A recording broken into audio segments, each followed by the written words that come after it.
చాలా సంతోషం. దేవుని యొక్క వాక్యానికి వెళ్ళడానికంటే ముందుగా ఒక ప్రశ్న అడగాలనుకుంటున్నాను.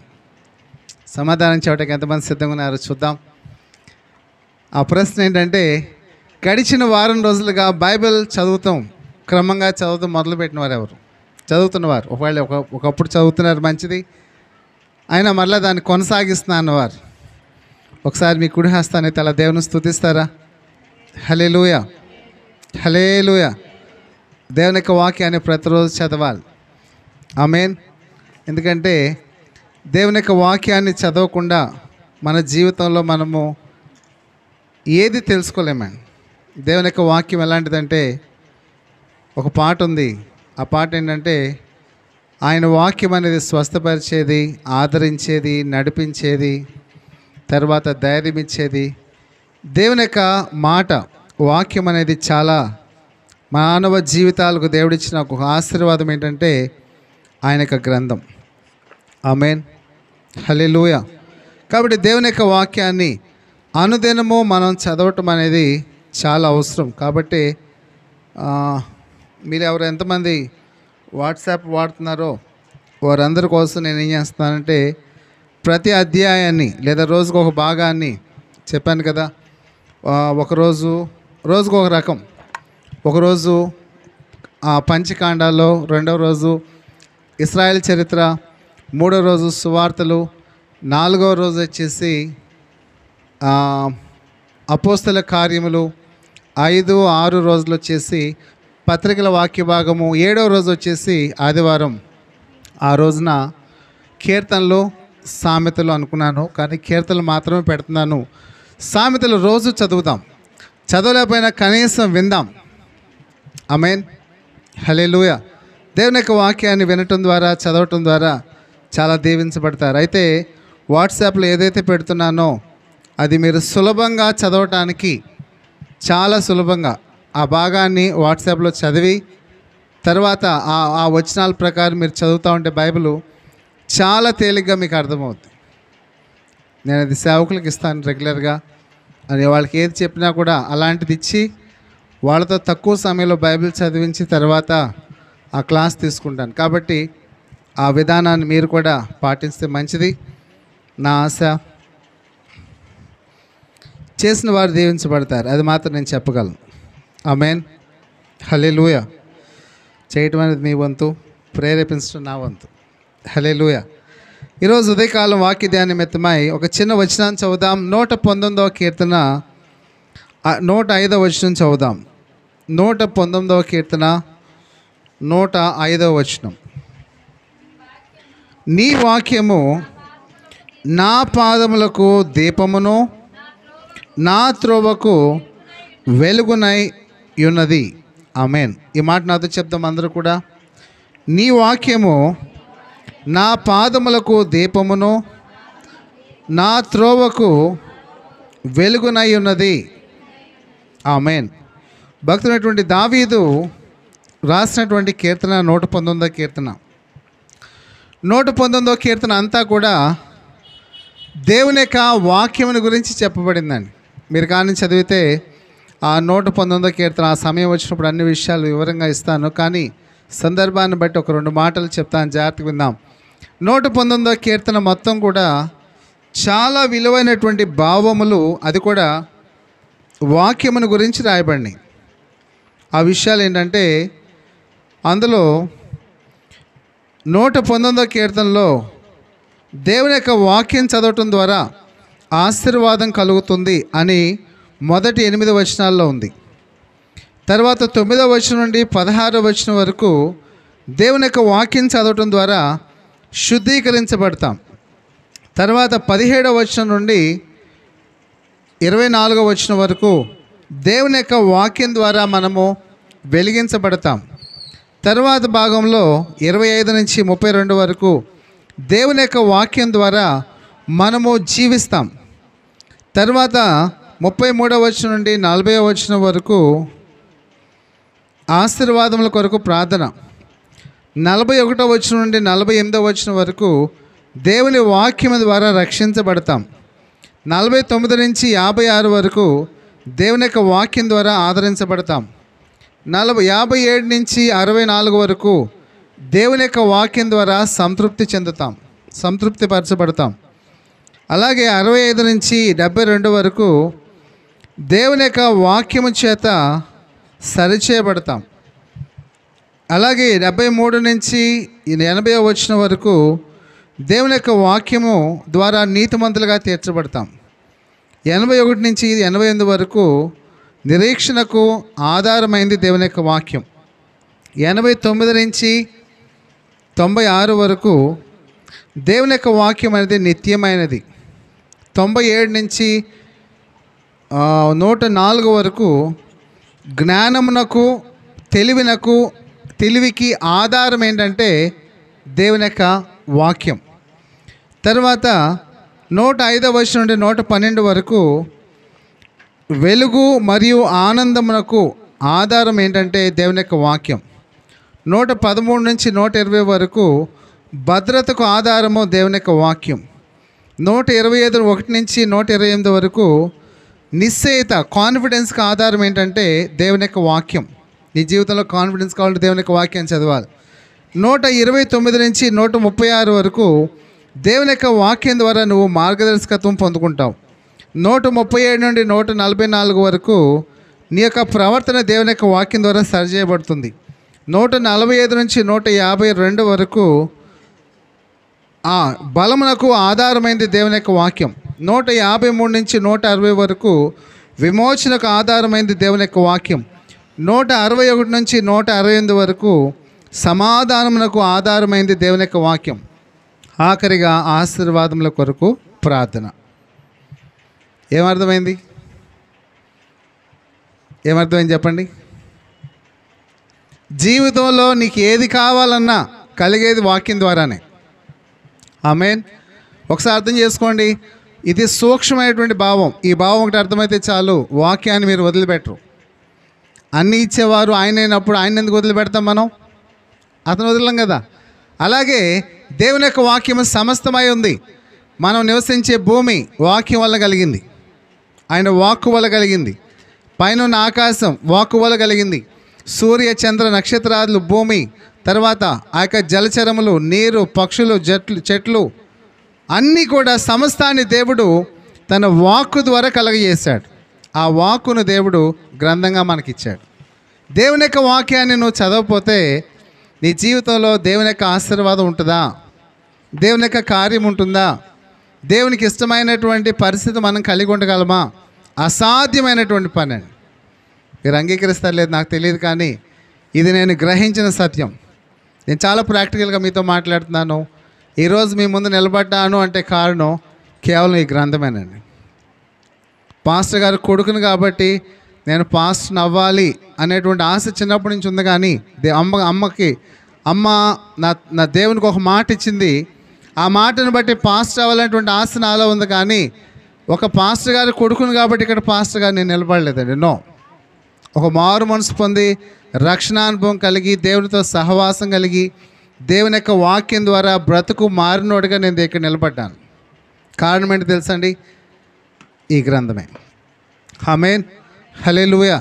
ఈ గ్రంథానికి ఎవరు వ్యతిరేకంగా మాట్లాడి నేను ఊరుకోను. ప్రత్యేకంగా మా టీచర్లు ఎవరైనా దీన్ని వక్రీకరించి మాట్లాడినా వాళ్ళతో బాగా వాదించేవాడిని. చివరికి పరిస్థితి ఎలా మారిందంటే, బీటీహెచ్ ఫైనల్ ఇయర్కి వెళ్తే పరంజ్యోతి అని ఒక అతను ఉన్నాడు. ఏదైనా కానీ ఇలా అని బైబిల్లో లేనిదేమని అంటే ఊరుకోడు, పట్టుకుని మీరు చెప్పింది తప్పు ఒప్పుకోండి అన్నట్టుగా గుంజి తీస్తాడు అన్నట్టుగా మాట్లాడుకోవడం మొదలుపెట్టారు. ఎందుకంటే నాకు దేవుని యొక్క వాక్యం నా జీవితంలో ఈరోజు నేను ఏమై ఉన్నానో అది దేవుని కృప, దేవుని యొక్క వాక్యం అండి. ఆమేన్, హల్లెలూయా, హల్లెలూయా. నేను చెప్పేది అబద్ధం కాదు, నేను యథార్థం చెప్తున్నాను. కేవలం దేవుని యొక్క వాక్యం వల్ల నేను మారినున్నాను. బెత్తం వల్ల మారటం అనేది ఉండదు, కానీ బెత్తం వల్ల నటన వస్తుంది. శిక్ష వలన కొంతవరకు నటన వస్తుంది. కానీ దేవుని యొక్క వాక్యం అనేది ఒక వ్యక్తిని సంపూర్ణంగా రూపాంతరం చెందించే దేవుని యొక్క వాక్యం. ఆమేన్, హల్లెలూయా. అయితే కీర్తనకారుడు ఈ 119వ కీర్తనలో 105వ వచనంలో చెప్పినటువంటి మాట ఏంటంటే, నీ వాక్యము నా పాదములకు దీపము, నా త్రోవకు వెలుగునై ఉన్నది. దేవుని బిడ్డలారా, మన పాదములకు దీపం. అడుగు వేయాలంటే ఏం కావాలి? వెలుగు కావాలి. కాబట్టి అనుదిన జీవితంలో నువ్వు లేచి అడుగు బయటపెట్టి ముందుకు సాగాలి అంటే దేవుని యొక్క వాక్యం అనేది నీ ప్రతి అడుగులో వెలిగించేదిగా, ప్రతి అడుగు ఎక్కడ వేస్తున్నావో, వేసే అడుగు సరైందో కాదో చూసే విధంగా నీకు సహాయం చేసేదిగా దేవుని యొక్క వాక్యం ఉండాలంటే తప్పకుండా దేవుని యొక్క వాక్యాన్ని చదవాలి. ఆమేన్. హల్లెలూయా, హల్లెలూయా. దేవుని బిడ్డలారా, దేవుని యొక్క వాక్యాన్ని చదవకుండా దేవునికి ఇష్టమైనటువంటి భక్తి చేయటం అసాధ్యమైన పని. ఎందుకంటే ఇశ్రాయేలుతో దేవుడు చెప్పినటువంటి మాట, ఆ యొక్క ధర్మశాస్త్రాన్ని ఇచ్చిన తర్వాత అనేక పర్యాయాలు చెప్పినటువంటి మాట ఏంటంటే, ద్వితీయోపదేశకాండంలో రెండవసారి ఇశ్రాయేలుతో చెప్పినటువంటి విలువైన మాట, నేడు నేను మీకు ఆజ్ఞాపించే మాటలు మీ హృదయంలో ఉండాలి. 6వ అధ్యాయం ద్వితీయోపదేశకాండము 6వ అధ్యాయము 4వ వచనం. ఇశ్రాయేలు వినుము, మన దేవుడైన యెహోవా, అద్వితీయుడగు యెహోవా, నీ పూర్ణ హృదయముతోనో, నీ పూర్ణ ఆత్మతోనో, నీ పూర్ణ శక్తితోనో నీ దేవుడైన యెహోవాను ప్రేమించవలెను. తర్వాత, నేడు నేను నీకు ఆజ్ఞాపించు ఈ మాటలు నీ హృదయంలో ఉండాలి. ఆమేన్. ఎక్కడ ఉండాలండి దేవుని యొక్క వాక్యం? మన హృదయంలో ఉండాలి. దేవుని బిడ్డలారా, దేవుని యొక్క వాక్యం మన హృదయంలో లేకుండా దేవునికి ఇష్టమైనటువంటి భక్తిని చేయలేము. బైబిల్లో చూపించండి, ప్రార్థన చేయండి అని ఎక్కడా బైబిల్లో చెప్పలేదు. ప్రార్థన ముందు ఏముండాలంటే వాక్యం మన జీవితంలో ఉండాలి. ఈరోజు క్రైస్తవ సమాజం అనేది దారి తప్పింది. మరలా చెప్తున్నాను, క్షమించండి. ప్రార్థన ఎంతో గొప్ప ప్రార్థన మనం చేస్తున్నాం, కానీ మనలో లోపించింది ఏంటి తెలుసండి? ప్రార్థన కాదు. ప్రార్థన ఎంతో ఉన్నతమైన స్థానంలో ప్రార్థనలో మనం ఉన్నాం. మనలో లోపించింది ఏంటంటే వాక్యానుసారమైన జీవితం లోపించిందండి. దేవుని యొక్క వాక్యం మన హృదయంలో లోపించింది. నిశ్చయంగా నేను చెప్పగలను, మనం చేసే ప్రార్థనకి, నేను కొంతమంది చేసే ప్రార్థన చూసి అనుకుంటాను, నేను నిజంగా చెప్తాను, ఒక ఉదాహరణ పాస్టర్గా చెప్తాను. ఏమనంటే, ఒకసారి ఒక ఇంట్లో చాలా అద్భుతమైన ప్రార్థన చేస్తున్నారండి. వారిని చూసి నేను అనుకున్నాను, ఇంత ప్రార్థన నేను కూడా చేయను అనుకున్నాను. అర్ధరాత్రి పూట ప్రార్థన చేయడం మొదలుపెట్టారు కుటుంబ సభ్యులందరూ కలిసి. ఆ ప్రార్థన చూసి చాలా ఆశ్చర్యపడ్డాను. ఇంత ప్రార్థన పరులు అనుకున్నాను. పాటలు పాడారు, 12 మొదలుపెట్టారు. పాటలు, ఆరాధన, భాషలు మాట్లాడుతున్నారు, ప్రవచిస్తున్నారు. ఓ ప్రార్థన ప్రార్థన ప్రార్థన చేస్తున్నారు. 3 గంటల వరకు చేశారండి. ఆ ప్రార్థన అంతా చూసిన తర్వాత నాకు అనిపించింది, మై గుడ్నెస్, వీళ్ళంత భక్తులు లేరు, చెప్పాలంటే వీళ్ళు మాకంటే భక్తుల్లాగా ఉన్నారు అనిపించింది నాకు. నేను పాస్టర్కి చెప్తానండి, ప్రతి చోట చెప్తాను. వాళ్ళని బట్టి నాకు అర్థమైంది ఏమనంటే, భక్తులు ప్రార్థన చేసే వాళ్ళందరూ భక్తులు కాదని ఎప్పుడు నిర్ణయానికి వచ్చానంటే వాళ్ళని చూసినాకే నాకు అర్థమైంది. ప్రార్థనే, తెల్లారు లేచిన కాంచి మాతో గొడవే. అప్పుడు అర్థమైంది ఏమనంటే, ఓహో ప్రార్థనే ఇదే కారణం. ఏంటంటే వీళ్ళు బ్రతుకులు సరిగ్గా మారలేదయా అని అనుకున్నాను. అప్పటి నుంచి వచ్చిన నిర్ణయం ఏంటంటే, ప్రార్థన చేసేవాళ్ళంతా భక్తులు కాదు. అప్పుడు వచ్చాను ఆ నిర్ణయానికి. అందుకైతే ఏమనుకున్నామంటే, ప్రార్థన చేస్తున్నారంటే చాలా భక్తులు అనుకునేవాడిని. బైబిల్లో మీరు చూపించండి, మీరు ఒక 5 వచనాలు చూపిస్తే ప్రార్థన చేయమని, మీకు 100 వచనాలు చూపిస్తాను దేవుని యొక్క వాక్యాన్ని చదివి ఆ వాక్యానుసారంగా జీవించమని. కావాలంటే మీరు చదవండి. ఒక 10,000 రూపాయలు నేను ఇస్తాను మీకు. నేను చెప్తున్నాను, సభాముఖంగా చెప్తున్నాను, రికార్డెడ్గా చెప్తున్నాను. ప్రార్థన చేయమని, వాకింగ్ అంటే ప్రార్థన గొప్పదని బైబిల్లో ఉందని మీరు కానీ నాకు చెప్తే, నిరూపించగలిగితే మీకు 10,000 నేను ఇస్తాను. లేకపోతే మీరు నాకేమి ఇవ్వద్దు, నేను ఇచ్చేది తీసుకోండి. తర్వాత చేయాల్సిన పని అంటే వాక్యాన్ని చదవాలి. ఆమేన్. హల్లెలూయా. దేవుని బిడ్డలారా, నేను ఎందుకు ఇంత ప్రయాసపడుతున్నానంటే, దీని ఫలం అనేది ఇది జరిగితే కానీ, ఇది చేస్తే కానీ భక్తి జీవితంలో విలువైనటువంటి ఫలం మనం పొందలేమండి. Please understand. కాబట్టి దేవుడిని యెహోవా చెప్పిన మాట ఏంటంటే, నువ్వు ప్రార్థన చేయి, నీ పిల్లలతో ప్రార్థన చేయించని చెప్పలా. ఏమంటున్నాడు ఆయన? నేడు నేను నీకు ఆజ్ఞాపించి ఈ మాటలు నీ హృదయంలో ఉండాలి, తర్వాత వాటిని నీ పిల్లలకు నేర్పించు అంటున్నాడు. కాబట్టి దేవుని యొక్క వాక్యాన్ని మనం ఏం చేయాలంటే ప్రతిరోజు కూడా చదవాలండి. హల్లెలూయా. ప్రార్థన చేస్తున్నారు. చాలా రియల్ అప్రిషియేట్ యు ఆల్. మిమ్మల్ని అందరూ అభినందిస్తున్నాను. చేయండి, ప్రార్థన చేయండి. దానికంటే మించి వాక్యం చదవడానికి ప్రత్యేకమైనటువంటి సమయాన్ని కల్పించుకోండి. ఆమేన్. హల్లెలూయా, హల్లెలూయా. ఈ ఉదయకాలం కొన్ని ఉదాహరణలు మీకు చెప్పాలని నేను సిద్ధపడ్డాను. ఇవన్నీ రియల్ ఎగ్జాంపుల్స్ చెప్తాను, జాగ్రత్తగా విందాం. అగస్టిన్ ఆఫ్ హిప్పో అనేటువంటి ఒక తత్వవేత్త ఉన్నాడు. ఇతను 4వ శతాబ్దానికి చెందినవాడు. అయితే చాలా గర్వం కలిగిన వాడు. ఎందుకంటే ఆయన చాలా జ్ఞానం కలిగి, పాండిత్యం కలిగి, ఒక అహం కలిగినటువంటి తనకున్నటువంటి జ్ఞానాన్ని బట్టి గర్వించేటువంటి వ్యక్తి. అయితే ఆ వ్యక్తి ఒక రోజున ఒక చిన్న బిడ్డ యొక్క స్వరం వినపడుతుంది. ఆయన జీవితంలో చాలా శ్రమల గుండా, కష్టాల గుండా, చాలా నలుగుడు గుండా వెళ్తున్నాడండి.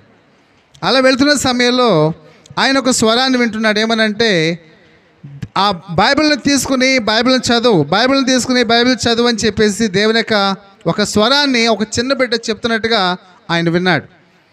ఎప్పుడైతే దేవుని యొక్క వాక్యాన్ని తీసుకుని చదవడం మొదలుపెట్టాడో, రోమాపత్రిక 13వ అధ్యాయము 13, 14 వచనాల్లో దేవుడు ఆయన దర్శించడం జరిగింది.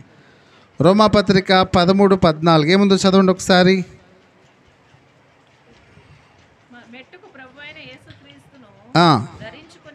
ధరించుకున్న వారై శరీరేచ్ఛలను నెరవేర్చుకొనుటకు శరీర విషయమై ఆలోచన చేసుకొనకుడి.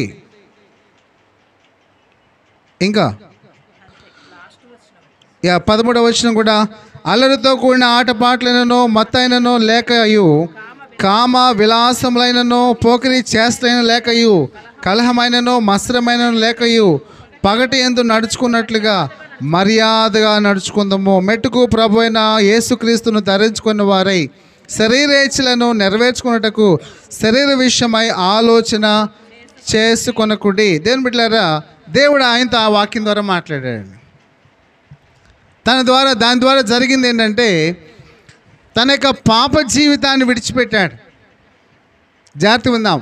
ఆయన జీవితంలో ఆ పోరాటానికి మూలం ఏంటి అంటే, దేవుడు ఆయనతో మాట్లాడింది ఆ వాక్యం ద్వారా తనలో ఉన్నటువంటి పాపమే అని అర్థమైందండి.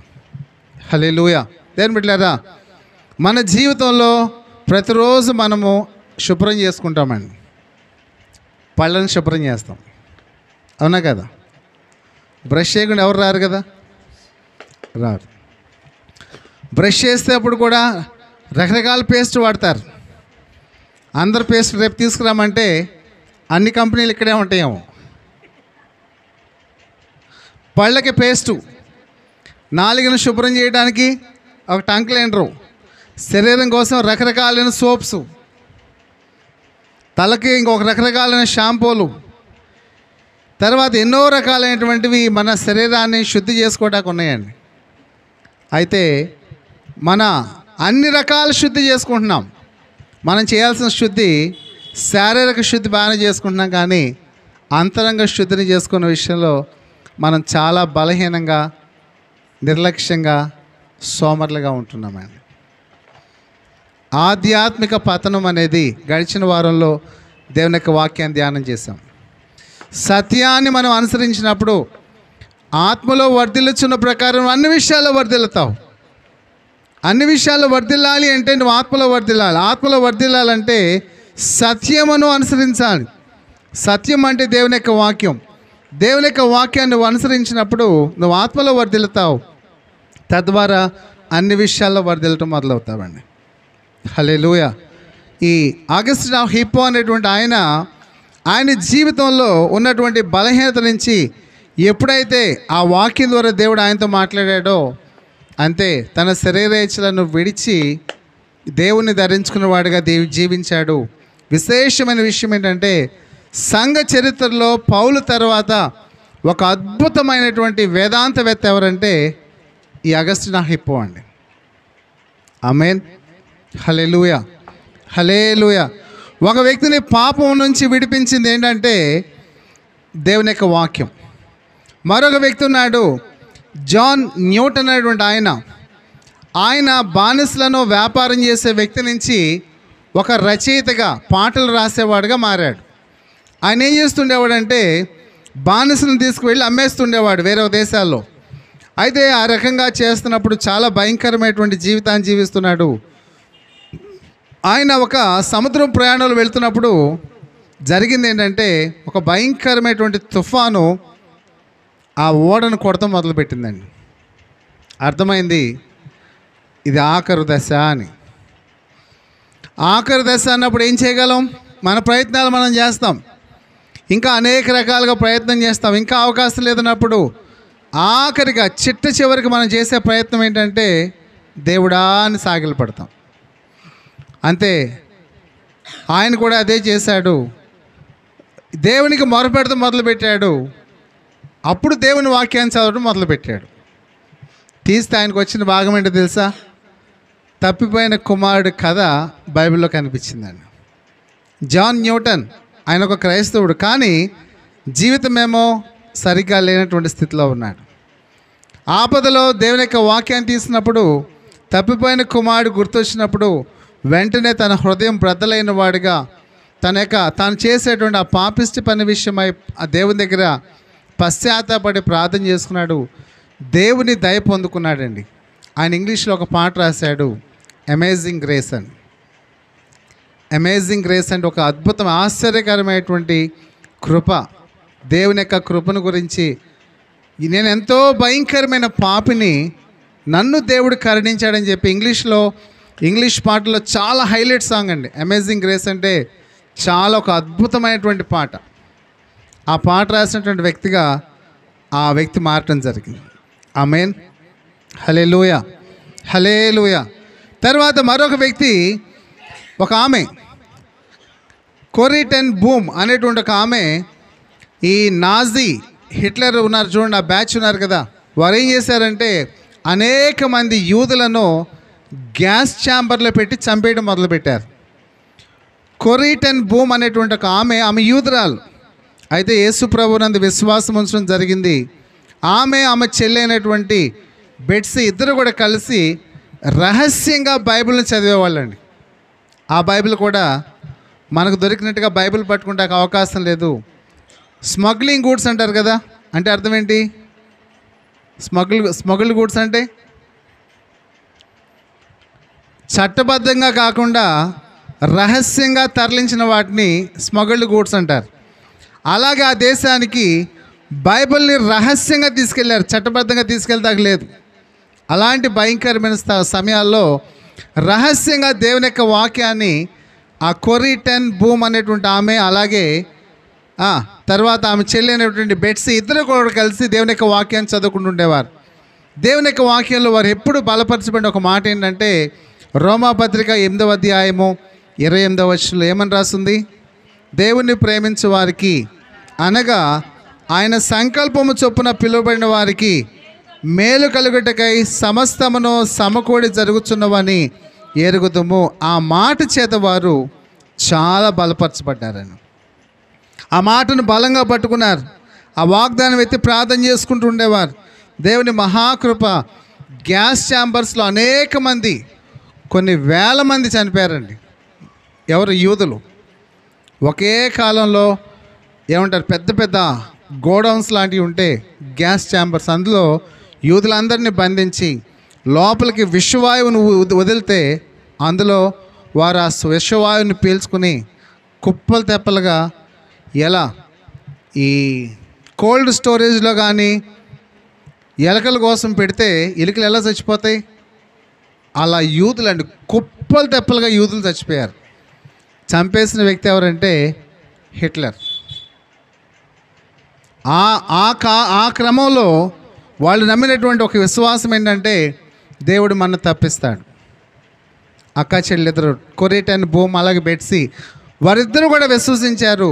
దేవుడు వారిని ఆశ్చర్యకరంగా ఆ సమయంలో వారిని బ్రతికించాడని. ఆమేన్.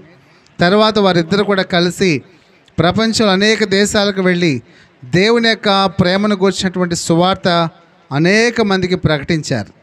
హల్లెలూయా, హల్లెలూయా. మరొక వ్యక్తి ఉన్నాడు, ఆయన పేరు జార్జ్ ముల్లర్. జాగ్రత్త విందాం. ఆయన పేరేంటండి? George Muller. ఆయన 19వ శతాబ్దానికి చెందినటువంటి ఒక మిషనరీ. కొన్ని వందల మంది అనాథలను ఆయన పోషించిన వాడిగా ఉన్నాడు. అయితే ఆయనలో ఉన్నటువంటి ఒక ప్రత్యేకత ఏంటంటే ప్రతిరోజు కూడా దేవుని యొక్క వాక్యాన్ని చదివి ప్రార్థన చేస్తేనే కానీ ఏ పని చేసేవాడు కాదు. జార్జ్ ముల్లర్ ఆయన జీవితంలో ఉన్న ప్రత్యేకత ఏంటంటే ప్రతిరోజు దేవుని యొక్క వాక్యాన్ని చదివేవాడు, ప్రతిరోజు ప్రార్థన చేసేవాడు. ఆ వాక్యాన్ని చదవగా దేవుడు ఆ వాక్యం ఇచ్చినటువంటి ఆ వాగ్దానాన్ని తీసుకుని దాన్ని ఎత్తిపెట్టి ప్రార్థన చేసేవాడు. అయితే విషయం ఏంటంటే ఈయన కొన్ని వేల మంది అనాథలకు ఆశ్రయం ఇచ్చి వారికి ఆహారం పెట్టి వారిని పోషించినవాడు.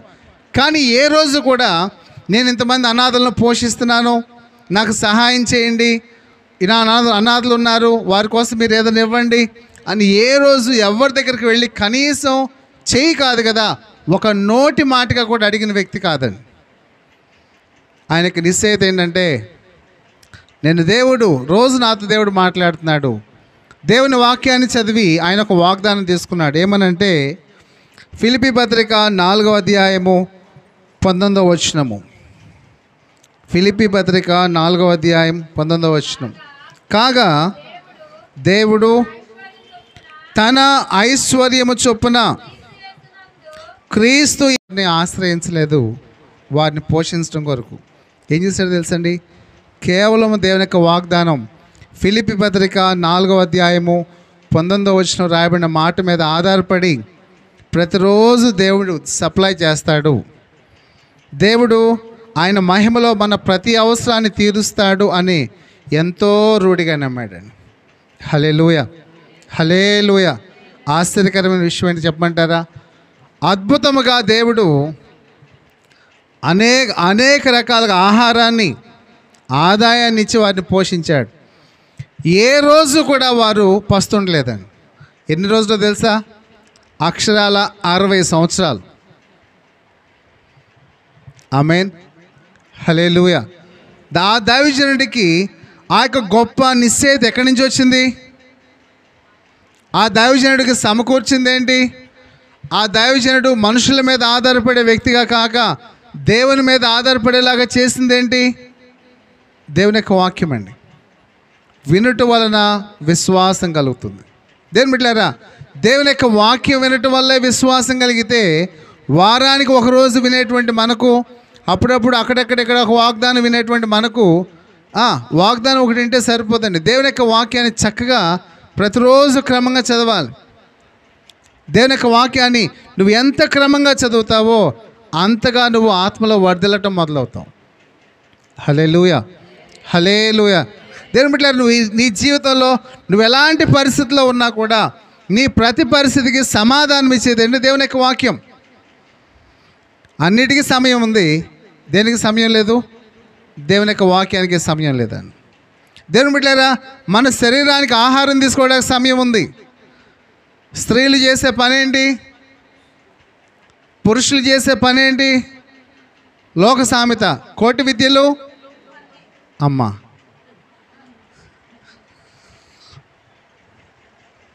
ఎవరు సరదాగా అన్నారు, ఏమనంటే ఎక్కడో విన్నాను నేను అన్నమాట, ఆ రూపాయి బియ్యం పుచ్చిపోతాయని పుట్టాడు రీడ అంటారు. అంటే అర్థం ఏంటి చెప్పండి? వీడు పుట్టిపోతే ఆ రూపాయి బియ్యం పుచ్చిపోతాయని, అంటే వీడు కేవలం తింటాకే పుట్టాడంట. మనం అలా కాదు కదండి. మనం లేచింది మొదలుకొని పండుకునేంత వరకు మన జీవితం అంతా దేని చుట్టూ రన్ అవుతుంది తెలుసండి? ఈ పొట్ట చుట్టూ రన్ అవుతుంది. ఈ పొట్ట చుట్టే రన్ అవుతుంది. దేని బిడ్డలారా, నేను తప్పంటలేదు, మంచిది, మంచి ఆహారం తీసుకోండి, బలమైన ఆహారం తీసుకోండి, దేవుడు ఇచ్చిన దాంట్లో సంతృప్తిగా తినాలి. మరి దేవుడు ఇచ్చాడు కదా, ఇంత గ్రంథాన్ని ఇచ్చాడు కదా, ఆయన అనేక మంది భక్తుల యొక్క అనుభవాలను రాసిచ్చాడు కదా. ఆత్మేమో చిక్కి శల్యం అవుద్దా? శరీరమేమో ఆరోగ్యంగా ఉండాలా? ఆహారం తినకపోతే ఏమవుతాం చెప్పండి? నీరసం అవుతాం ఫస్ట్, తర్వాత నిదానంగా చిక్కిపోతూ ఉంటాం, ఎండిపోతూ ఉంటాం, సన్నగా అయిపోతాం. ఎందుకని? ఆహారం తీసుకోవట్లా. శారీరకంగా ఇలా అయినప్పుడు ఆత్మలో రక్షణ పొందినటువంటి మనము, అంతరంగ పురుషుని యందు బలము కలిగి ఉండాల్సిన మనము, మన ఆత్మ ఎలా ఉంటుంది? ఎలా ఉంటుంది చెప్పండి, చెప్పాలి. ఆత్మకు ఆహారం పెట్టకపోతే ఆత్మ ఎలా ఉంటుంది? స్పష్టంగా చెప్పాలి. చిక్కిశల్యం అవుతుంది, ఆత్మ బలహీనం అవుతుంది. ఆత్మలో బలహీనం అవుతాం, విశ్వాసంలో పతనం అవుతాం. దేవుని బిడ్డలారా, విశ్వాసంలో మనము బలహీనపడ్డగల కారణం ఏంటంటే దేవుని యొక్క వాక్యాన్ని మనం చదవకపోవటమే. వినటం వల్ల విశ్వాసం కలుగుతుంది. దేవుని యొక్క వాక్యాన్ని చదివినప్పుడు విశ్వాసం కోల్పోతాం, సన్నగిలుతాం, ఆధ్యాత్మిక బలహీనపడతాం, ఆధ్యాత్మిక ఎదుగుదల ఉండదు. ఆధ్యాత్మిక ఏ స్థితిలో ఉన్నా మనం తెలుసుకోం. ఎందుకనంటే దేవుని యొక్క వాక్యాన్ని చదవకపోవటం వల్ల మన జీవితంలో అనేకమైన పరిస్థితులు గుండా మనం వెళ్తామండి. దేవుని బిడ్డలారా, 60 సంవత్సరాల పాటు ఆ దైవజనుడు కొన్ని వేల మంది అనాథలను పోషించాడు. ఎలా తెలుసండి? ఒకటే, రోజు వాక్యాన్ని చదువుకునేవాడు, వాక్యాన్ని బట్టి విశ్వాసంలో బలపడేవాడు, దేవుని దగ్గర ప్రార్థన చేస్తూ దేవుని అడుగుతుండేవాడు. దేవుడు అనేక మందిని ప్రేరేపించి సమకూరుస్తూ ఉండేవాడు. హల్లెలూయా, హల్లెలూయా. దేవుని బిడ్డలారా, ఆధ్యాత్మికమైన జీవము, ఆధ్యాత్మికంగా నువ్వు వర్ధిల్లటం అనేది నీ జీవితంలో అన్ని విషయాల్లో వర్ధిల్లడానికి మూలమవుతుందండి. మరొక వ్యక్తి ఉన్నాడు, ఆయన పేరు నేను చెప్పను, ఆయన పేరు మీరు చెప్పాలి. కాళ్ళు చేతులు లేవు, 15 సంవత్సరాల వయసు వచ్చింది, చనిపోదాం అనుకుంటున్నాడు. ఎందుకంటే జీవితంలో చాలా భయంకరమైన పోరాటం గుండా వెళ్తున్నాడు. చాలా నిరాశ, నిస్పృహ, బ్రతకడం వేస్ట్. ఎందుకంటే బాల్యంలో ఏదో తెలియదు కానీ పెరుగుతున్నప్పుడు ఆ వివక్ష, ఇతరులు చూపేటువంటి ఆ యొక్క ఒక వ్యత్యాసమైనటువంటి ఆ చూపు అనేది తనలో ఒక ఇది కలిగించి చనిపోవడం బెటర్ అనుకున్నాడండి. ఎవరైనా? నిక్. అసలు పేరు, పూర్తి పేరు?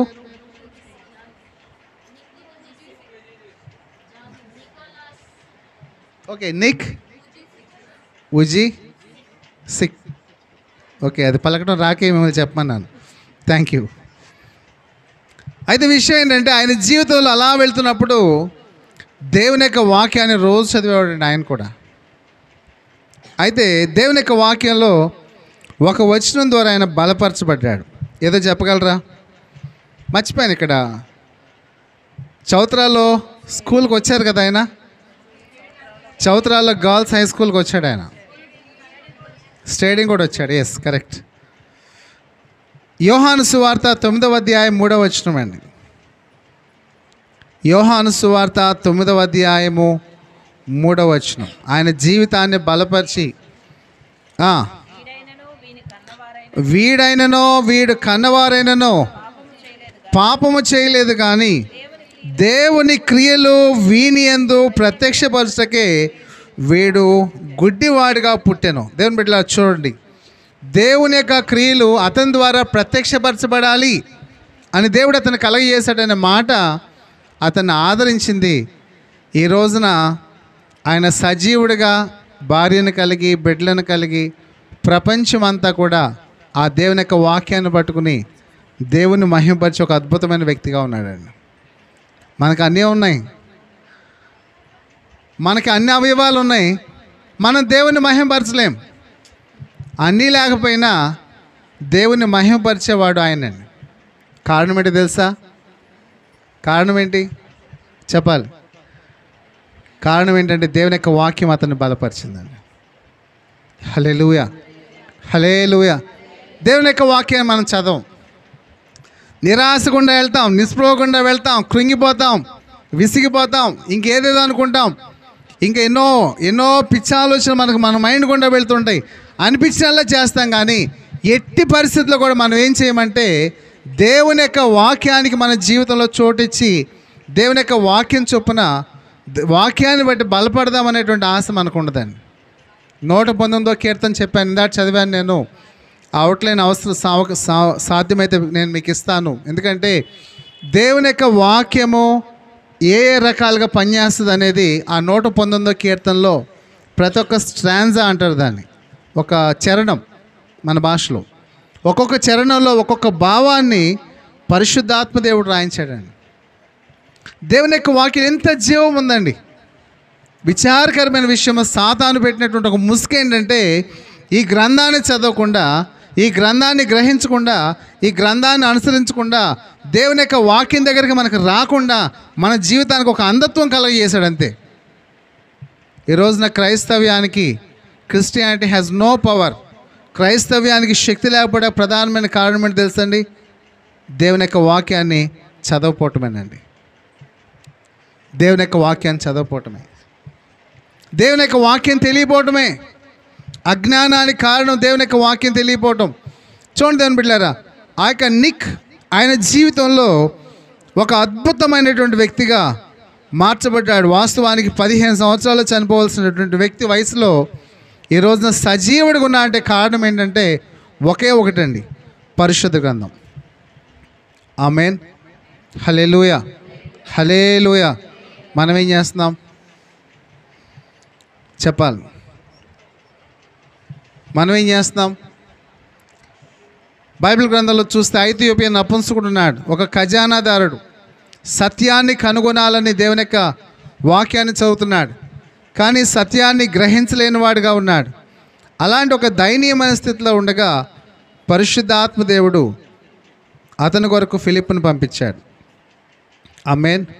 ఫిలిప్పు వెళ్ళి దేవుని యొక్క వాక్యాన్ని అతనికి వివరించాడు. సత్యాన్ని తెలియజేసినప్పుడు అతడు సత్యమును కనుగొన్నవాడై వెంటనే ఒకటి అంటున్నాడు. ఏమని తెలుసండి? నేను రక్షణ పొందుతాను, నీళ్ళు సిద్ధంగా ఉన్నాయి, నేను సిద్ధంగా ఉన్నాను, ఇంకేంటి ఆలస్యం అంటాడు. చదవండి ఒకసారి ఆ మాట. వారు త్రోవలో వెళ్ళుచుండగా, అపోస్తల కార్యములు 8వ అధ్యాయము 36వ వచనము. వారు త్రోవలో వెళ్ళుచుండగా నీళ్లున్న ఒక చోటికి వచ్చినప్పుడు, నపుంసకుడు అంటున్నాడు కదా, ఇదిగో నీళ్లు, నాకు బాప్తీసం ఇవ్వడానికి ఆటంకం ఏంటి అని అడిగి రథమును నిలుపమని ఆజ్ఞాపించాడు. అంతే. చూసారని దేవుని బిడ్డలారా, దేవుని యొక్క వాక్యాన్ని చదివినప్పుడు అతని జీవితం వెలిగించబడిందండి. ఏమయ్యాడంటే రక్షణ పొందాలి అనేటువంటి ఒక వెలుగు సత్యాన్ని కనుగొనడం ద్వారా తెలుసుకున్నాడు. దేవుని బిడ్డలారా, నీ జీవితం అర్థం చేసుకోండి. నువ్వు చేసే ప్రార్థన చాలా శ్రేష్టమైంది. ప్లీజ్ అండర్స్టాండ్, దయచేసి అర్థం చేసుకోండి. మనం చాలా ప్రార్థన చేస్తున్నాం, మీరు చాలా ప్రార్థన పరులు. రియల్లీ నేను చాలా అభినందిస్తాను. సేవకులకు నేను ప్రతిరోజు చెప్తాను ఏమనంటే, ఈరోజు నేను ఎక్కడున్నానో మా సంఘానికి తెలుసు ఒకటి. రెండవది, ప్రతిరోజు వాళ్ళు మీ అందరి కోసం ప్రార్థన చేస్తున్నారు. ప్రతిరోజు మీ అందరి కోసం వాళ్ళు ప్రార్థన చేస్తున్నారు. దేవుని బిడ్డలారా, మనలో ప్రార్థన తక్కువ లేదు. మనలో లోపించింది ఏంటంటే దేవుని యొక్క వాక్యాన్ని అనుదినము చదవటం అనేదే మనలో చాలా భయంకరంగా లోపించినటువంటి ఒక హీనత. కాబట్టి దేవుని యొక్క వాక్యాన్ని మనం చదివేవారు ఉండాలి. మరొక కొన్ని విషయాలు చెప్తాను, జాగ్రత్తగా వినండి. మన ఇండియాలో రవి జకరియా అనేటువంటి ఒక ఆయన ఉండేవాడు. వాస్తవానికి ఆయన చదువుకుంటున్నవాడు, కానీ అంటే భారతదేశంలో పుట్టి పెరిగాడు. వాస్తవానికి క్రైస్తవ్యాన్ని అంతగా నమ్మేవాడు కాదు. క్రైస్తవుడే, కానీ క్రైస్తవ్యం అంటే చాలామందికి ఎలా ఉంటుందంటే రకరకాలుగా చూస్తారు. గృహ దర్శనాలకు వెళ్తాక పెద్దగా ఇష్టపడేవాడిని కాదు. ప్రధానమైన కారణం ఏంటంటే కొన్ని సంఘటనలు నేను చూశాను. ఒక్కొక్క ఇంటికి వెళ్ళినప్పుడు వాళ్ళు ఇంట్లో డాడీని ప్రేమతో చేసుకునే వాళ్ళు ఆ ఇంట్లో కొంతమంది అయితే, మిగిలిన వారు కొంతమంది నిర్లక్ష్యంగా ఉండటం, పక్కన టీవీ పెట్టి చూడటం, లేకపోతే రాగానే బయటికి వెళ్ళిపోవటం, ఇట్లాంటివి చూసినప్పుడు నాకు అనిపించేది, ఓ దైవజనుడు అంటే ఎంత లోకువా, అంటే ఇంటికి వెళ్తున్నారనే కదా, ఇంటికి వెళ్ళకూడదు అనుకునేవాడిని నేను. ఎందుకంటే అలా అనిపించేది నాకు. మళ్ళీ అనిపించేది ఏమనంటే, ఓకే కానుకల కోసం వస్తున్నాడేమో అని అనుకుంటారేమో అనిపించేది మళ్ళీ. అందుకు కూడా వెళ్తాక ఇష్టపడేవాడిని కాదు. దేవుని బిడ్డలారా, విశ్వాసులు మళ్ళీ ఎవరు? వాళ్ళు విశ్వాసులే. పిల్లలు ఎలా ఉన్నారు? ఆ స్థితిలో ఉన్నారు. రవి జకరియా పరిస్థితి ఏంటంటే, రవి జకరియా గారు ఆయన పరిస్థితి ఏంటంటే, ఆయన క్రైస్తవుడే కానీ దేవుని యొక్క వాక్యాన్ని అంతగా నమ్మేవాడు కాదు. కానీ ఎప్పుడైతే దేవుని యొక్క వాక్యాన్ని చదవటం మొదలుపెట్టాడో అంతే, దేవుడు ఆయనతో మాట్లాడుతూ మొదలుపెట్టాడు. కెనడా దేశానికి వెళ్ళాడు. అక్కడ ఒక గొప్ప క్రైస్తవ ఎపాలజిస్ట్ అంటే క్రైస్తవ విశ్వాసాన్ని సంరక్షించేవాడిగా మారాడు. హల్లెలూయా.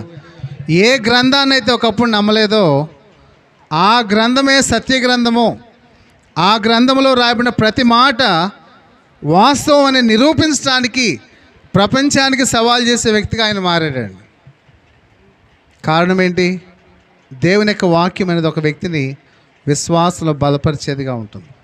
హల్లెలూయా, హల్లెలూయా. దేని బిడ్డలారా, మరొక వ్యక్తి ఉన్నాడు. ఆయన ఎలాంటి వ్యక్తి అంటే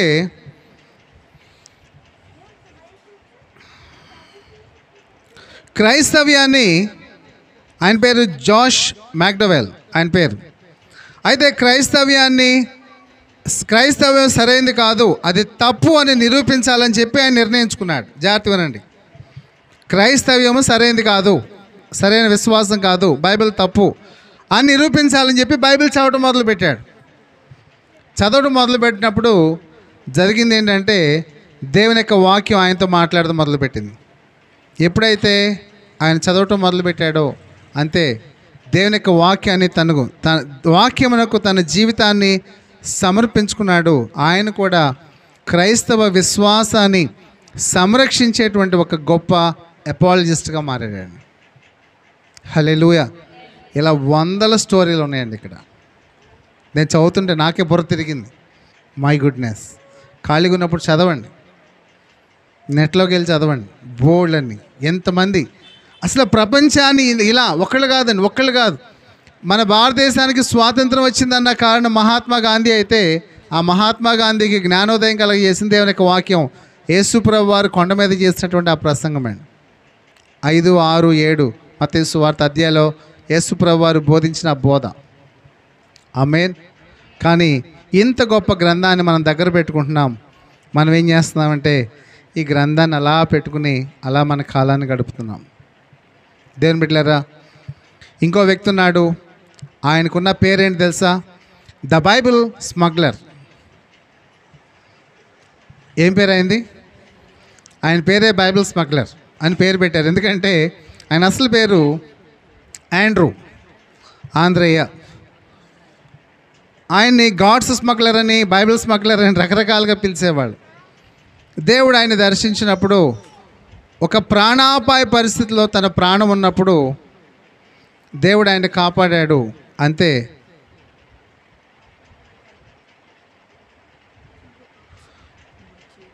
ఆయన బైబిల్ స్మగ్లర్గా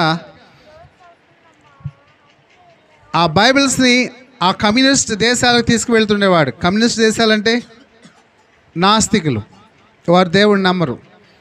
అయితే ఆ సమయంలో ఆయన ఒక ప్రార్థన చేశాడు. 121వ కీర్తన 7-8 వచనాల ప్రకారం ఏమనంటే, ఏ అపాయం రాకుండా దేవుడు నన్ను కాపాడతాడని చెప్పి ఒక ప్రార్థన చేశాడు. ప్రభువా, ఆయన చేసిన ప్రార్థన, lord make seeing ice blind. ఆయన చేసిన ప్రార్థన అది. చూసే కళ్ళకి గుడ్డితనం కలిగించే ప్రభువా, వాళ్ళు చూడకుండా అని ప్రార్థన చేశాడు. వాళ్ళు తీశారు కానీ వాళ్ళకి బైబిల్స్ లాగా అనిపించలేదండి. దేవుని యొక్క ఉన్నతమైన కృప, ఒక ఉన్నతమైనటువంటి వ్యక్తిగా మారాడు. ఆమేన్. హల్లెలూయా. ఇంకొక ఆయన మనందరికి తెలుసు. ఎవరైనా డిఎల్ మూడీ. చదువు రానటువంటి వ్యక్తి, కానీ ఒక సండే స్కూల్ టీచర్ చేత సవాలు చేయబడి దేవుని యొక్క వాక్యాన్ని రోజు చదవటం మొదలుపెట్టాడు. ఆయన నేర్చుకున్న సత్యం ఏంటంటే, దేవుని యొక్క వాక్యాన్ని కేవలం చదవటం కొరకు దేవుడు ఇవ్వలేదు. దేవుని వాక్యాన్ని ఎందుకు ఇచ్చాడంటే దానికి విధేయత చూపాలని ఇచ్చాడు అని గ్రహించాడని. అంతే. తన జీవితాన్ని సమర్పించుకున్నాడు. అమెరికాలో ఒక గొప్ప సువార్థికుడిగా కొన్ని వేల మందిని, కొన్ని లక్షల మందిని ప్రభు దగ్గరకు నడిపించిన వాడుగా, ఈ రోజుకి ప్రపంచవ్యాప్తమైన ఒక అద్భుతమైన పరిచర్ను స్థాపించిన వాడుగా డిఎల్ మూడీ ఉన్నాడు. ఆమేన్. హల్లెలూయా, హల్లెలూయా. ఒక తరం వచ్చేసరికి మన జీవితాలు కూడా ఇలా చెప్పుకోవాలి.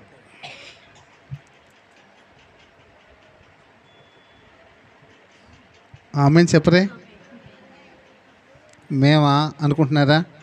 నో, మీరే నమ్మండి. దేవుని యొక్క వాక్యంలో ఆ శక్తి ఉందండి. నువ్వెవరివైనా, నీ పరిస్థితి ఏదైనా, నిన్ను కూడా దేవుడు గొప్పడు చేస్తాడు. హల్లెలూయా చెప్పండి. దేవుని యొక్క వాక్యంలో గొప్ప శక్తి ఉందండి. నువ్వెవరివైనా కానీ అర్థం చేసుకోండి. దేవుని యొక్క వాక్యాన్ని నువ్వు చదవడం మొదలు పెడితే, ఒకవేళ నువ్వు అజ్ఞానివి కావచ్చు, చదువులో వెనకబడిన వ్యక్తివి కావచ్చు, దేవుని యొక్క వాక్యాన్ని చదువు. నువ్వు జ్ఞానవంతుడిగా మార్చబడకపోతే నన్ను అడగండి. I challenge you. నేను సవాల్ చేసి చెప్తున్నానండి. ఎన్నో డిగ్రీలు సంపాదించినోటికి లేని మేధావి శక్తిని, గొప్పతనాన్ని, జ్ఞానాన్ని దేవుని యొక్క వాక్యం నీకు ఇస్తుందండి. దేవుడు నీకు ఇస్తాడు. దేవుడిని నువ్వు ప్రేమించినప్పుడు, దేవుని యొక్క వాక్యాన్ని నువ్వు ప్రేమించినప్పుడు, దేవుడు నీకు జ్ఞానం ఇచ్చేవాడుకున్నాడు, ఆరోగ్యం ఇచ్చేవాడుకున్నాడు, విడుదల ఇచ్చేవాడుకున్నాడు, సమాధానం ఇచ్చేవాడుకున్నాడు, స్వస్థత ఇచ్చేవాడుకున్నాడు, మేలు చేసేవాడుకున్నాడు, ఆదరించేవాడుకున్నాడు. నీ జీవితంలో ఏది కావాలన్నా బైబిల్ అండి. ఆమేన్. ఈ రహస్యాన్ని అర్థం చేసుకోండి ప్లీజ్. ఈ గొప్ప సత్యాన్ని అర్థం చేసుకుంటే చాలు. దేవుని యొక్క వాక్యాన్ని మీ జీవితాన్ని సమర్పించుకుంటారు. హల్లెలూయా, హల్లెలూయా. దేవుని బిడ్డలారా, హెబ్రీ పత్రిక 4వ అధ్యాయం 12వ వచనం రాయబడిన మాట ఏంటంటే, దేవుని యొక్క వాక్యం అనేది జీవము కలిగినది. హల్లెలూయా. ఇది ఒక సాధారణమైనటువంటి గ్రంథం కాదండి.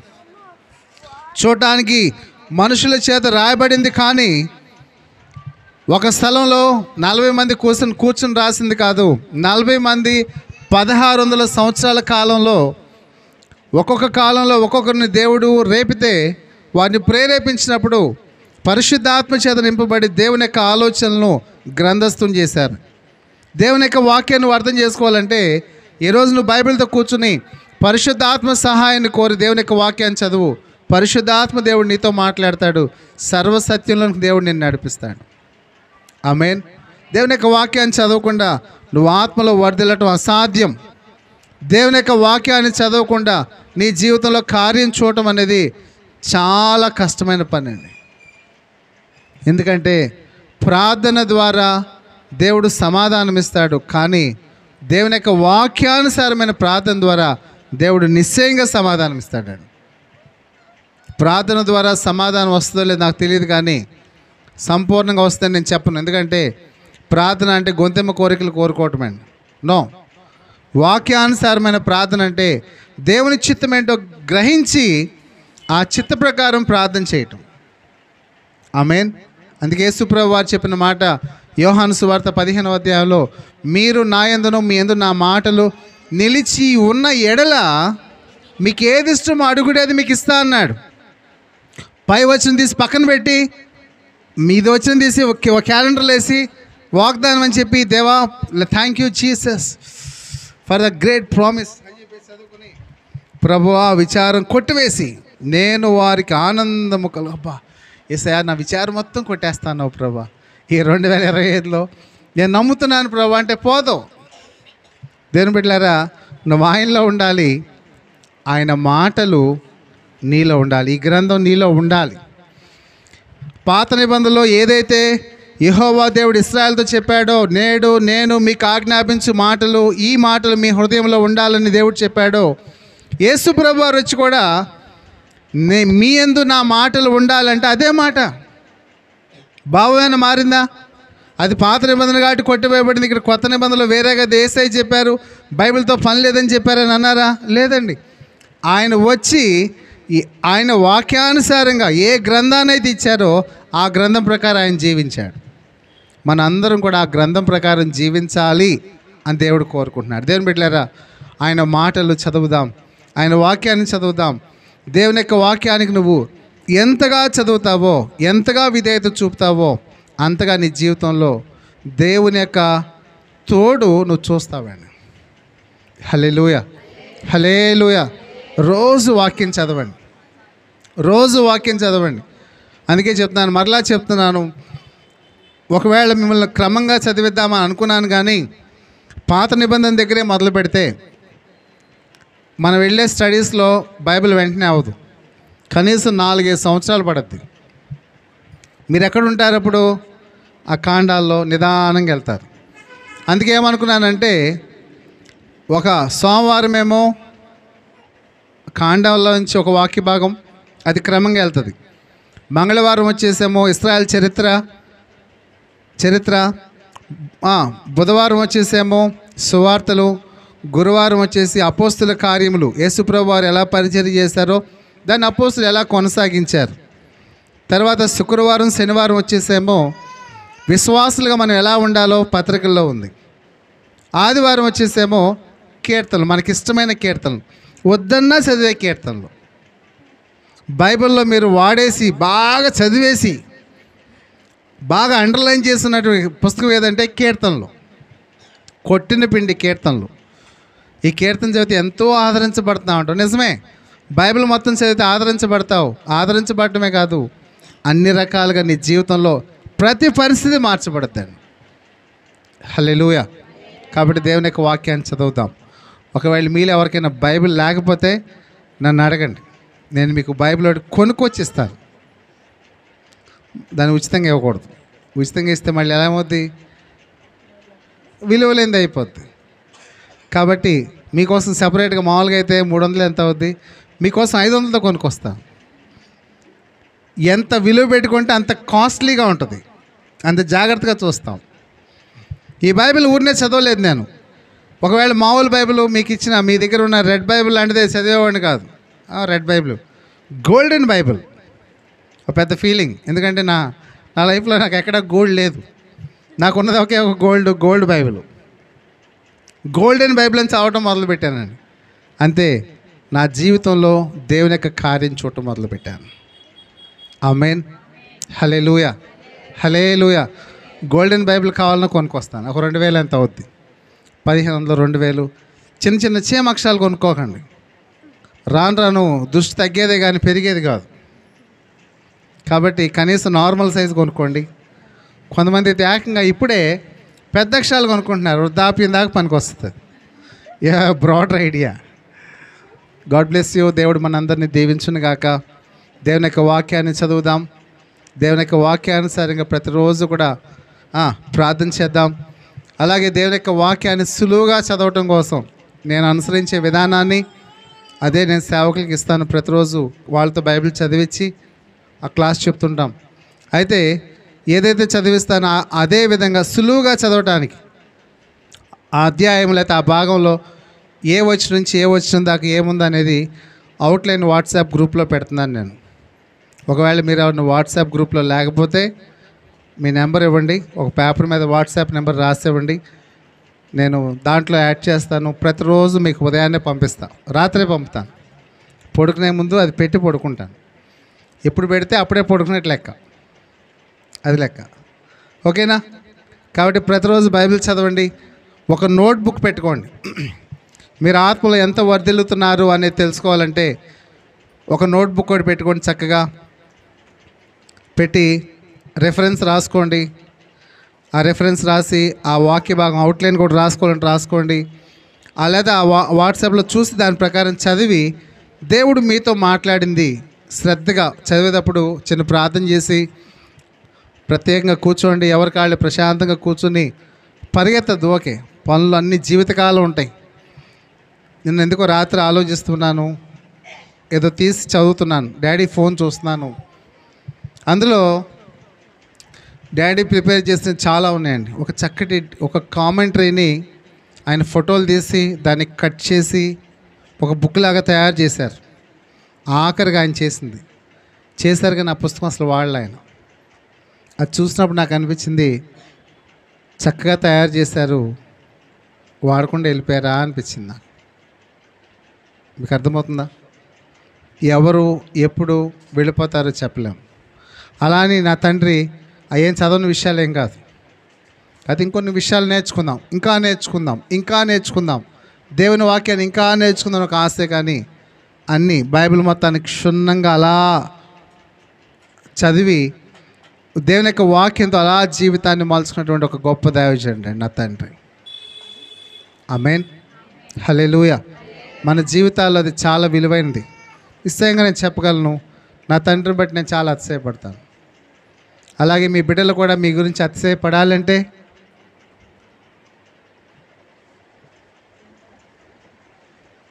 చెప్పండి. రోజు వంట చేయడానికి ఎంత టైం పడుతుంది మహిళలారా?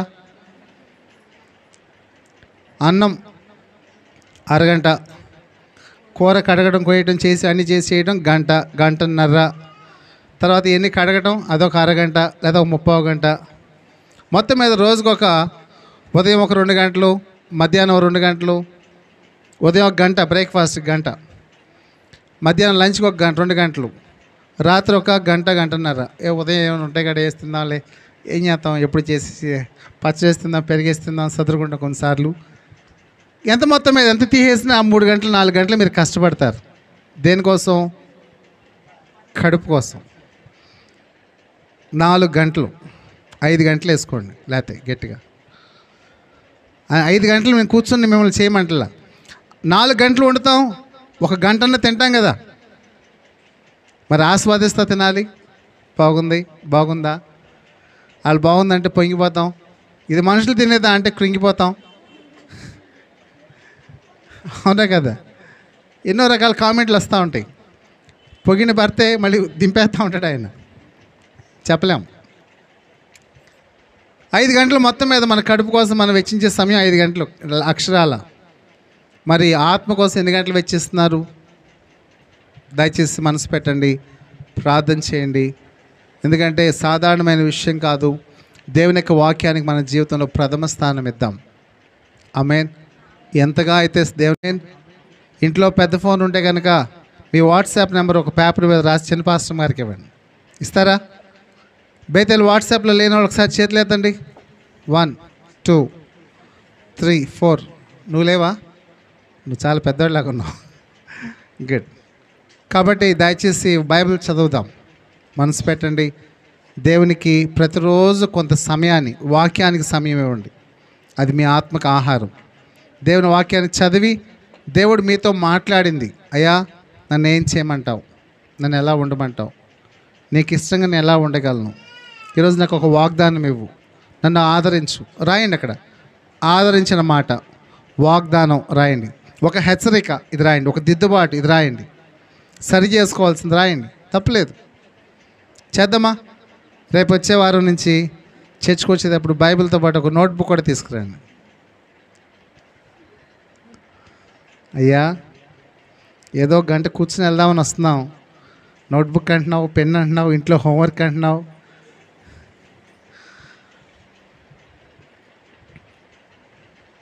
చాలా విలువైన పని. ఆమేన్. దేవుడు అలాంటి కృప ఇచ్చి మనలను నడిపించును గాక. ఆమేన్. నోట్బుక్ మాత్రం పెట్టండి, చర్చికి తీసుకురాపోయి నేనేమన్నా, కానీ మీ ఇంటికి వచ్చినప్పుడు అని చూస్తాను. ఎవరికి వాళ్ళకి ఒక నోట్బుక్ ఉండాలి, బైబిల్ ఉండాలి. నాకంటూ సొంత బైబిల్ లేదని వాళ్ళు చేయొద్దండి ఒకసారి. సొంత బైబిల్ లేనివారు దేవుని స్తోత్రం ఎవరు లేరు. మీ బైబిల్లో మీరు చదివిన భాగంలో అండర్లైన్ చేసి ఉండాలి, రౌండ్ చేసి ఉండాలి. నేను వాట్సాప్లో పెట్టినదల్లా మీ బైబిల్లో ఉండాలి. దయచేసి చేయండి ప్లీజ్. మీ అందరికి వందనాలు. దేవుడు మిమ్మల్ని దీవించును గాక. ఆమేన్. మీరు ఆత్మలో వర్ధిల్లితే అది మీకు, మీ కుటుంబానికి, మెట్టుకు సంఘానికి ఎంతో క్షేమం అది. ఆమేన్. అలాంటి కృప దేవుడు దయచేయాలని ప్రార్థన చేద్దాం. అందరూ తల్ల వంచి కళ్ళు మూసుకుని ప్రార్థన చేద్దాం. అందరూ కూడా తల్ల వంచి ప్రార్థన చేద్దామా? విన్న దేవుని వాక్యాన్ని బట్టి ఉదయకాలం మందు ఆయన సన్నిధిలో ఒక తీర్మానం తీసుకుని ప్రార్థన చేసుకుందాం. ఇంతవరకు దేవుని యొక్క వాక్యాన్ని మనం వింటున్నాం. నిజమే, మన జీవితంలో వాక్యమునకు ఎంతో స్వల్ప సమయాన్ని ఇస్తున్నాం. దేవుడు ఎంతో సమయాన్ని ఇస్తే కనీసం 24 గంటల్లో ఒక 10 నిమిషాలు కూడా, కనీసం ఒక పావు గంట కూడా దేవునికి సమయం ఇవ్వలేనటువంటి బ్రతుకులు మనవి. ఎంత ఎంత ఎంత బాధాకరమైన పరిస్థితి ఒకసారి ఆలోచించే. ఉదయకాలం మందు దేవుని యొక్క వాక్యనితో అనేక మంది భక్తులు, వ్యక్తులు వారి జీవితాల్లో అనేకమైన పరిస్థితులు గుండా వెళ్తున్నప్పుడు వారు ఆదరించబడి, బలపరచబడి, సరిచేయబడి, వారి జీవితాలు సమాజానికి ప్రయోజనంగా ఈ రోజున దేవుని సంఘంలో వారి పేర్లు మనం జ్ఞాపకం చేస్తున్న విధంగా దేవుడు వారిని హెచ్చించాడు. కారణం ఏంటి తెలుసా? వారు దేవుని యొక్క వాక్యాన్ని ప్రతిరోజు చదవటం, దేవుని యొక్క వాక్యం చేత బలపరచబడి బ్రతికిన వారు ఒకరైతే, దేవుని యొక్క వాక్యం చేత బలపరచబడి ఆదరించబడి వారి జీవితంలో ముందుకు సాగిన వారు మరొకరైతే, దేవుని యొక్క వాక్యము చేత విశ్వాసంలో బలపడి దేవుని యొక్క సమకూర్పు ద్వారా అద్భుతమైన సేవ చేసిన వారు మరొకరు. ఆ రీతిగా దేవుని యొక్క వాక్యము ఎవరి జీవితాల్లో ఏ విధంగా కార్యం చేస్తో మనం చెప్పలేం. ఒకవేళ కొంత సమయాన్ని నీకు ఇస్తే, దేవుని యొక్క వాక్యం ద్వారా నేను ప్రేరేపించబడ్డాను, బలపరచబడ్డాను, ఆదరించబడ్డాను, సరిచేయబడ్డానని చెప్పి నువ్వు కూడా అనేకమైన సాక్ష్యములు కలిగి ఉన్నావేమో. కానీ ఇంకా ఉన్నతమైనటువంటి ఆధ్యాత్మిక ఎదుగుదల దేవుడు మనలో చూడాలనుకుంటున్నాను. అందరూ ప్రార్థన చేద్దామా?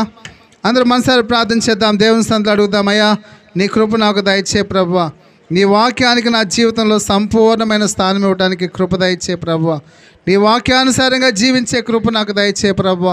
నిన్ను ఎరిగే గొప్ప ధన్యత ఇచ్చావు, రక్షణ పొందే భాగ్యం ఇచ్చావు ప్రభువా.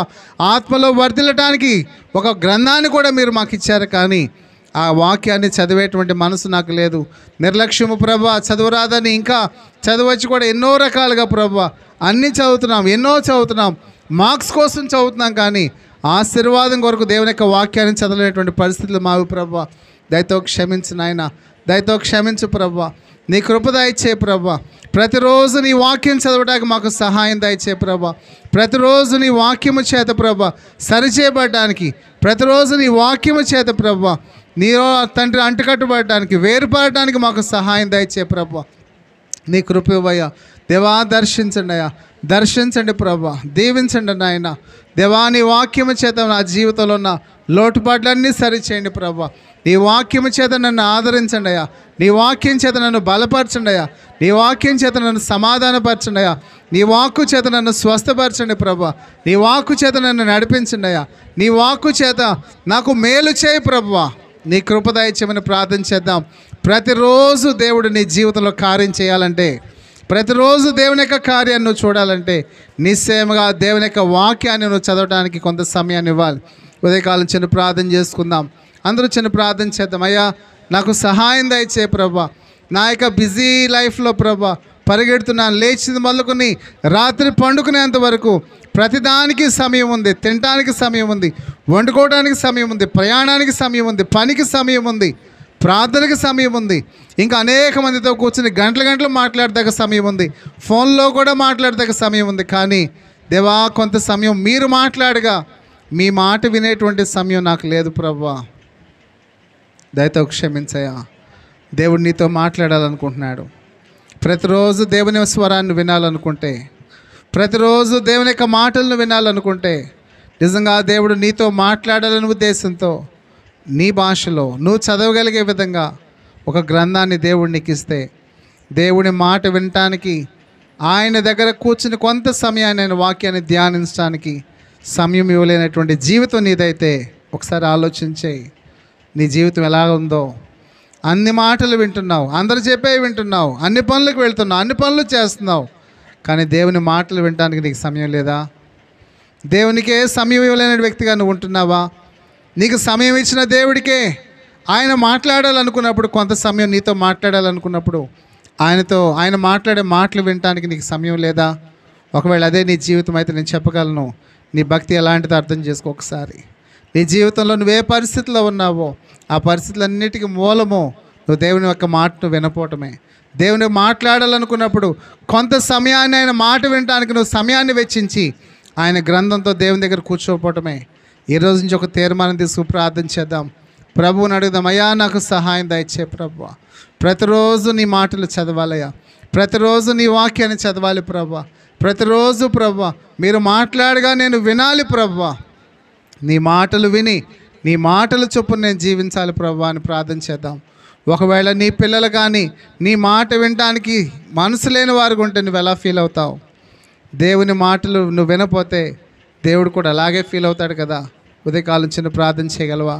ప్రభు దగ్గర అడగగలవా? అయ్యా నీ స్వరం వినడానికి, మీ మాటలు వినడానికి, మీ మాటలు చొప్పున నేను జీవించడానికి ప్రతిరోజు కొంత సమయాన్ని వాక్యంతో గడపడానికి నాకు సహాయం దయచేయమని ప్రార్థన చేయగలవా? అందరూ ప్రార్థన చేసుకుందాం. మన మధ్య ఉన్న సత్యనారాయణ గారు దేవుని యొక్క వాక్యం కొరకు ప్రార్థన చేస్తారు.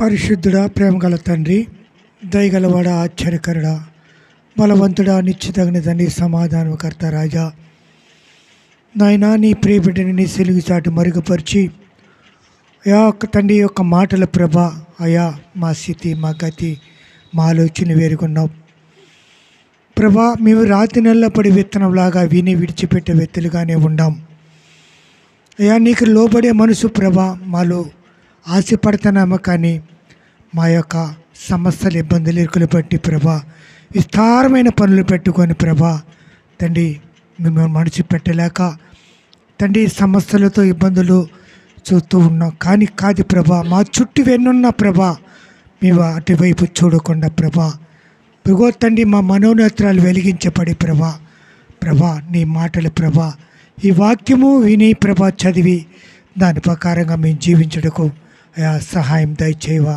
ఇక్కడ ఉన్న అందరూ సహాయం దయచేయి తండ్రి.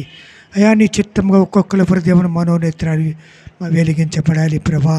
మా స్థితి, మా గతి, మా ఆలోచనలు అయా సమస్తం నీకు తెలుసు ప్రభా. అయా రాతి నిలబడి విత్తనం అంటే ప్రభా వింటున్నామే, కానీ అయా బయటికి వెళ్ళినాక తండ్రి ఇక్కడ ఆశపడుతున్నాం, విడిచిపెడుతున్నాం. అటు కాదు, మంచి నల్లపడి విత్తనముగా లోతుగా గ్రహించి ప్రభా మీ వాక్యాన్ని నిర్లక్ష్యం చేసే బిడ్డలుగా ఈ వాక్యాన్ని అయా తండ్రి మేము తండ్రి ప్రభా పక్కన పెట్టే వ్యక్తులుగా కాకుండా, నిర్లక్ష్యం చేసే వ్యక్తులుగా కాకుండా ప్రభా నీ యొక్క భయము, నీ భక్తిలో మాలో అయా భయభక్తులు పెట్టి ప్రభా మీ ఆత్మతో ఆవరించి ప్రభా నీ జీవితకు జీవించుటకు అయా దుష్టుడికి ఎటువంటి మాలో అవకాశం ఇవ్వకుండా దినమునైన అయా మేము అభివృద్ధి పొంది అనేక కార్యములు పట్టుకుంటాకి, అనేక కార్యములు పొందుకుంటాకి మేము పోతున్నామంటే కేవలం తండ్రి నీ వాక్యం మాలో లేదని అయా ఆత్మతో నింపండి అయ్యా. సహాయం దయచేవా తండ్రి. నీ కృపను బట్టి ప్రియబిడ్డని ప్రభా ఎంతోమంది నీ బిడ్డలో నీ మాటలు చెబుతున్నారు, కానీ వింటున్నాము అయ్యా. రాతి నిలబడి విత్తనంలాగా వెళ్ళిపోతున్నాం, కానీ ప్రభా మీ మనిషి పెట్టలేక అనేక ఇబ్బందులతో పడి తిరిగిన ప్రభా అనేక లోక కోరికలు అయ్యా భూ సంబంధమైన కోరికల మీద ఆశ పెడుతున్నాం, నేను ప్రేమించలేకపోతున్నా ప్రభా. ఇదిగో తండ్రి ఈ పనికిరాని పాత్రను పారవేయక ప్రభా పొంగి పొరలే పాత్రగా మమ్మల్ని చేయమని స్తుతిస్తూ నీ పాదాల పట్టి బతులాడుకుంటూ మన ప్రభును మన రక్షకుడైన యేసుక్రీస్తు శక్తిగల నామంలో మేము అడిగి పొందుకున్నాం మా పరమ తండ్రి.